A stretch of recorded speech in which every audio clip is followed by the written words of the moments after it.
Okay, we're going to talk about the nomination process. So most rides now use an electronic nomination system, and that is mainly Main Hub at the moment.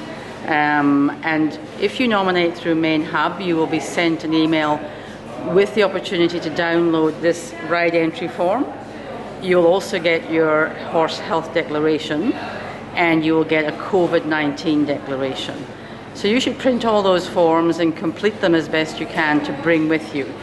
The horse health declaration will require you to do 10 days of temperature log, and that also counts as your horse movement record that satisfies the requirements of horse traceability for the Department of Primary Industries.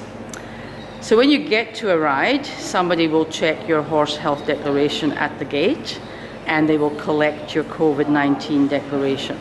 And that should have the name on it of everybody who is traveling with you.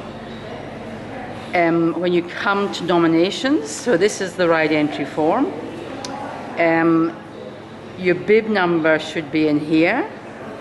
And if we're using electronic timing system, that is the space where your electronic timing card will be put. And if you're doing an endurance ride, which is more than 80 kilometers, you will be weighed, and that will go in here. So really, you should check that you have the right bib and you have the right card number entered in here. The rest is quite self-explanatory, but it's amazing how many mistakes we see or lack of information we get. So this side is for the rider, and this side is for the horse. Now, this form here is a day member with a day horse. But as you can see, we've got no information about contact details for the day member, and we've no information about the type of the horse. And this makes it difficult for us because in the database, if your horse is called something quite common like Fred, there may be 100 Freds in the database, and it's very difficult for us to allocate your horse to that name. So it is helpful if you can give us the age in particular, even better the date of birth, whether it's mare, gelding, stallion, and its breed. And if you have a microchip number, it could go in there. And certainly we want to gather your contact details because we want to keep in touch with you so that we can encourage you to continue in the sport. On the back of this form, these are legal documents that must be signed to cover our public liability and your personal accident insurance if you've taken that out. So this is a rider declaration, and that should be signed and dated. This is the declaration for the trainer, who may not be the rider, and this does need to be signed. And this division means the division of which you're a member. So in this case, we're talking about QERA, Queensland Endurance Riders. And this must be signed by a parent or guardian. So for anyone who's a minor, this needs to be signed by a parent. And if your parent or guardian is not coming to the ride, you should get that signed before they come. You will be given a bib, which there are 4 colors of bibs normally offered. And these are ones that have been worn this weekend, so please excuse the griminess. But you need to know this number because you call that back every time you go past a checkpoint. And you must have your number called back to you.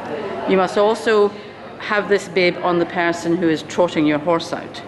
So if you're not able to trot your own horse out at the end of a ride, you must get someone else to wear the bib and trot the horse for you.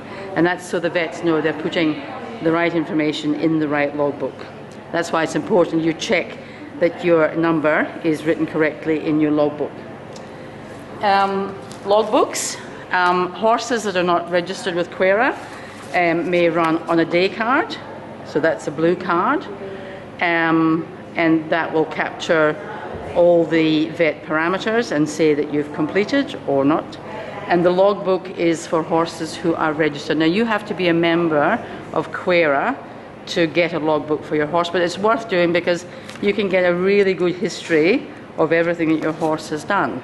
And that's important for you, and it's also important for the vet. So when you come to a ride, they can look back and see whether this horse has had problems in the past.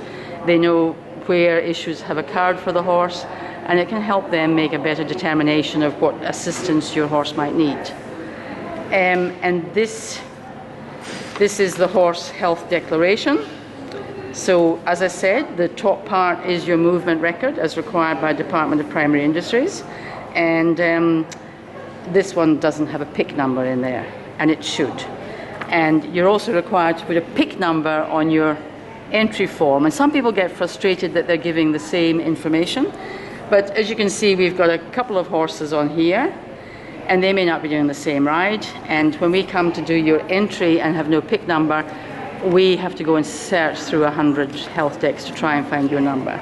But this is where you should be putting in your temperatures for the 10 days before you arrive at ride base. And it's really important to be honest about this, because it gives you an honest way of assessing the health of your horse, and it lets us know that your horse is safe to come in and meet our biosecurity requirements.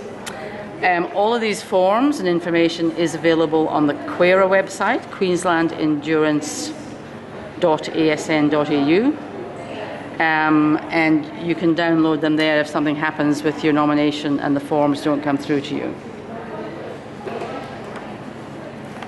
Yeah. We're just checking COVID forms and health declarations for the horses that are coming in.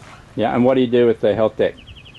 The health deck, we're checking the temperatures to make sure that they're below. And you initial them, or? Yeah, initial them, and then we give them back to the rider so that they can present when they nominate. Anyone entering a ride needs to present their COVID declaration form, while horse transports will need to present both a COVID declaration form and a horse health declaration form. Please understand that the people at the front gate are volunteers doing their job to the best of their ability and according to the information that they have been given. At some point after you have entered the ride, set up your yards and your horses relaxed, you will need to attend the nomination desk with all your supporting documentation. Please have your forms filled and signed to the best of your ability. This will significantly reduce the stress load on our nomination volunteers. A horse without a logbook will get one of these. Once your documentation is complete, you will be assigned a riding bib. That number will remain with you and your horse for the duration of the ride.